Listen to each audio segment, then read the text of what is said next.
মানে সব মিলে সবচেয়ে বড় ক্ষতিগ্রস্ত হচ্ছে আমাদের মানে পড়াশোনাটা। আমরা সময় মতো পরীক্ষা দিতে পারছি না, মানে এদিক দিয়ে আমরা খুবই হতাশ।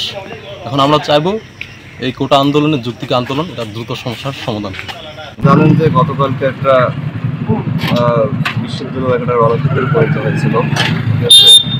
এর পরিপ্রেক্ষিতে বিশ্ববিদ্যালয় আজকে বন্ধ অনির্দিষ্টকালের জন্য, যার কারণে আমরা আজকে হল ছাড়তে বাধ্য হয়েছি এবং প্রশাসন থেকে নির্দেশ আসছে যে হল ছাড়তে হবে সবাইকে। আচ্ছা, জানেন যে শিক্ষার্থীদের সাধারণ শিক্ষার্থীদের আন্দোলনের মাধ্যমে বেশ সাংঘর্ষিক একটা অবস্থা তৈরি হয়েছিল। এর ফলে আমরা ঠিকভাবে হলে ফিরতে পারিনি, সবাই হলে বাইরেই ছিল। আজকে আমাদের কিন্তু যে গতকালকেই হলের আমাদের বিশ্ববিদ্যালয়ের পক্ষে অনির্দিষ্টকালের জন্য বিশ্ববিদ্যালয় বন্ধ করেছে এবং হচ্ছে যে আজকে দুপুর 12টার মধ্যে হল ছাড়ার নির্দেশনা দিয়েছে। লাগেজ টাগেজ নিয়ে বেড়াচ্ছে, নাই তো লাগেজ টাগেজ নাই তো, নিশ্চয়ই 12টা মতো টাইম নেই, দেখবো নিশ্চয়ই